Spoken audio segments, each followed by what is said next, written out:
और आज हमारे पॉडकास्ट में है ठहरो, एक तरीका होता है बैठने का। सॉरी शक्तिमान। गुड, आगे बढ़ो। तो आज हमारे पॉडकास्ट में है शक्तिमान और इनके साथ करने वाले हम छोटी छोटी मगर मोटी बातें। एक मिनट, लेकिन सर गंगाधर दिखाई नहीं दे रहे सर। ओए, भूल गए गंगाधर ही शक्तिमान है।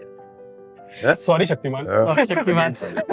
तो सर शुरुआत करते हैं शक्तिमान से ही, क्योंकि हम लोग सबका बचपन शक्तिमान को देखते ही हुआ है, हम लोग बड़े हुए हैं। शक्तिमान बहुत ही पॉपुलर था। शक्तिमान ऐसा कोई भी किसी का भी बचपन नहीं था जिसने शक्तिमान नहीं देखा हो। लेकिन अचानक शक्तिमान एक दिन बंद हो जाता है। पहले 12 से, मेरे को याद है 12 से 1 शक्तिमान का स्लॉट था, 12 से 12:30 फिर आने लगा, फिर आर्यमान आया और फिर अचानक ही शक्तिमान बंद हो जाता है। सर वो क्यों था सर? सबसे पहली बात तो मैं आपको करेक्ट करूं कि शक्तिमान पॉपुलर था मत बोलिए, शक्तिमान आज भी पॉपुलर है। जी सर, डेफिनेटली। अभी आपने कहा शक्तिमान बंद किया, देखो उसकी भी पूरी अलग कहानी है।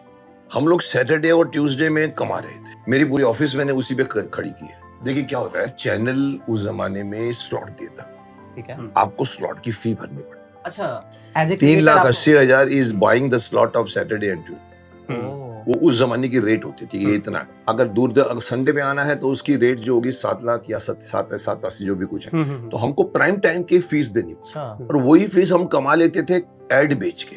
तो उसके अंदर जो एड स्लॉट्स डिफाइंड होते थे, वो पैसा जो मिलेगा वो आपको भी पूरा होता था, वो आपको मिलता। हमने दिया 3,80 तो हमको कहां से कमा, हमारी कमाई वही है। अच्छा, क्योंकि वो लोग एड वाले भी उसको एड, उनको मालूम है कि यहाँ ज्यादा लोग देखते हैं, तो वो लोग प्राइस ज्यादा देते हैं। फिर पता लगा 104 हो गया, तो उन्होंने कहा सर हमारा रूल ऐसा है कि 104 के बाद में 1.5 गुना कर देना पड़ता है 104 एपिसोड के बाद। हाँ, तो मैंने कहा क्यों?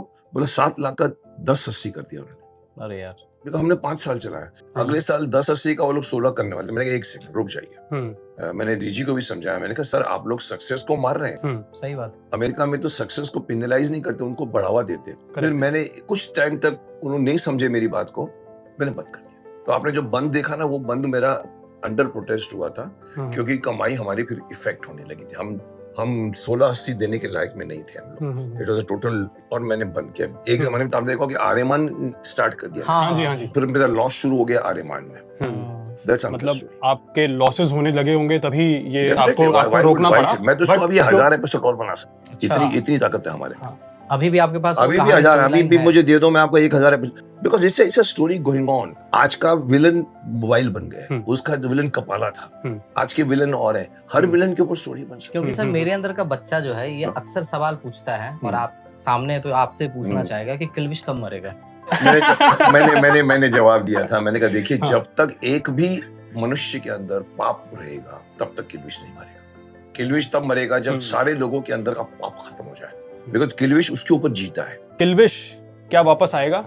क्या हम लोग एक सीक्वल एक्सपेक्ट कर सकते हैं? देखो आपको मैं बता दूं, ये आपके सवाल भी होगा शायद आगे जाके कि शक्तिमान की फिल्म बन रही है। वो अगला तो मैं अभी इसको डिस्कस नहीं करूंगा, क्योंकि उसको 3 साल बीच में कोरोना आ गया। हाँ जी। अभी भी वर्क चल रहा है। I am not suppose to talk about it, पर ये लोग मेरे को क्या इल्जाम, अरे ये तो झूठ बोलते हैं रे, कोई शक्तिमान भक्तिमान नहीं आने वाला। उनकी जो लैंग्वेज आपको मालूम, टपोरी लैंग्वेज होती है। हर सीरियस डिस्कशन के बीच में कमेंट होता है, सर शक्तिमान बताइए ना कब आएगा, शक्तिमान बताइए ना कब है। सर ये भी तो सर 2.5 साल हो गए sir. So I know, I can understand their problem. तो शक्तिमान सीरियल में किल्विश को लाना तो बहुत ईजी है, क्योंकि अभी तक किल्विश मरा भी नहीं है वहां पर। हम कंटिन्यूअसली फिल्म बनाएंगे तो फिल्म की कहानी क्या बनेगी, अभी भी मेरे को सोनी वाले हैं, ये हैं, राइट पे काम चल रहा है। There are so many things I have to reject or accept, because Shaktiman is not just a serial or not even an Avengers.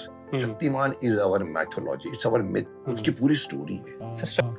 Youth से आज मेरे को बहुत शिकायत है, माफ करना, ओपनली बोलता हूँ। मैंने इवन ये भी कहा है कि नरेंद्र मोदी जी ने कहा कि 25 साल के बाद हमारा देश सबसे ज्यादा युवा देश होगा। सब ताली मारते हैं, मैं नहीं मारता, मैं भी मारता, पर मैं पूछता हूँ सर 25 साल के बाद ये आदमी वहां पहुंचेगा, कितना शक्तिशाली होगा बताओ मेरे को। आज के ड्रग्स, आज के यूट्यूब, आज के गूगल्स, ना योगा करते हैं, ना उनके कुछ मानसिक चरित्र है। वो जब वहां पर उनके कंधे ऐसे हो गए तो देश भी लड़ खड़ा है। तो मैंने कहा अगर मैं यूथ के लिए बनाऊंगा ना, तो मैं हर तीसरे कदम पर या तो फुटे से मारूंगा या अपनी डायलॉग से मारूंगा। ओए घर में जाके बैठा करो, ये सोशल मीडिया में जितने तुम्हारे बोलते हैं ना मेरे 12 लाख हैं, वो ऐसा करते हैं, वो ऐसा करते हैं, कोई ऐसा करते हैं, इसमें कोई तुम्हारा दोस्त नहीं है। दोस्त वो होता है जो तुम्हारे सामने बैठता है। तुम्हारा भाई है, बहन है, तुम्हारे गुरु है, तुम्हारे सिस्टर्स हैं, उनसे, उनके साथ वो रियल है, ये सब वर्चुअल है। अब ये समझाने के लिए ड्रग्स चली, ड्रग्स के खिलाफ बोल गया, पोर्नोग्राफी फिल्म किसी ने बनाई उसके खिलाफ बोल के गया मैं, कोई भी बात अगर इंडस्ट्री में बुरी होती है, धर्म के खिलाफ अगर हम बनाते हो, लक्ष्मी बॉम्ब, अक्षय का नाम, मैं उसके खिलाफ बोल जाता हूँ, आदि पुरुष। मैंने कहा दो कारण होते, या तो आप या तो आप डरते हो कि आपकी भी कबर्ड में स्केलेटन है, या दूसरा आपको कोई कमर्शियल इंटरेस्ट कि एकता कपूर के खिलाफ बोल गया, कल एकता कपूर फिल्म बनाएगी, मुझे नहीं लेगी, मैं उससे बाहर, मुझे एवं करना नहीं आता है, क्या देगी काम, छोड़, तूने तो महाभारत का सत्यानाश कर दिया। अब ये बात किसी और एक्टर को बोलने के दम नहीं है, अजय के खिलाफ या इवन शाहरुख खान के बेटे के खिलाफ, या उनको लगता है कि तो शायद मैं थोड़ा मूर्ख हूं, स्टूपिड हूं, मैं अपने करियर से थोड़ा सा बेबाक नहीं कहूंगा, मैं वो नहीं हूं, क्या कहते हैं कि कमिटेड, हाँ, मतलब मेरे को चाहिए, मेरी एम्बिशन नहीं है, मैंने कहा ना, मैंने कहा 2 रोल कर चुका, मुझे अभी कोई एम्बिशन नहीं है, मैं करूंगा जो अपने मन से करूंगा। मैंने जिंदगी अपने दामों में जी है, जो भीष्म पितामह का डायलॉग था कि सफलता हमें सस्ते दामों में नहीं मिली है पुत्र, तो मैं अपने दामों में जीता हूँ। का मतलब यह नहीं होता है कि वो प्रोग्राम अच्छा है, जरूरी नहीं है, टीआरपी तुम अश्लीलता दिखा दो, तुम कैबरे करो, तुम्हारे को तो 100% मिलेगी। Don't judge with the number of TRPs, judge with the quality of the program, and that quality below the belt बात करता है वो। सर अभी अश्लीलता की बात आप कर रहे हो, बहुत सारे OTTs हैं, एकता कपूर का भी ऑल्ट है, उल्लू करके क्या है सर, बहुत बुरा है, जिसपे बहुत सारी अश्लीलता फैली हुई रहती है। आपका क्या टेक है सर ऐसे कंटेंट? सर मैं एक वीडियो डाल चुका हूँ, आपको पता होगा, मैंने एक छोटा वीडियो डाला था, क्योंकि मुझे कोई चीज बुरी लगती है मैं बोल जाता हूँ।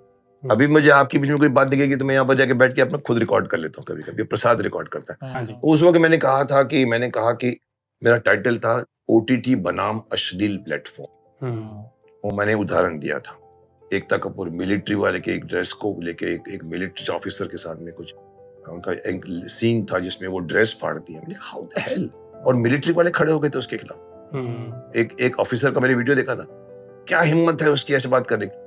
एकता कपूर की OTT में मैंने देखा जगह जगह पे बीच में डाल देते, इसलिए मैं OTT में काम करना नहीं चाहता। आपको लगता है सेंसरशिप की जरूरत है OTT में? मैंने ओपनली कहा है, इवन मिनिस्टर ऑफ इंफॉर्मेशन तक बात गई है, सर OTT पे प्लेटफॉर्म के ऊपर सेंसर बोर्ड डालिए साहब, जब टीवी भी नहीं है, फिल्मों में सब में सेंसर है, तो OTT क्या है, क्या को नहीं स्टॉप करते उसको, किसको हक है वो आपका, आप बिलो द बेल्ट, आप यूथ को खराब कर रहे हो। थोड़ा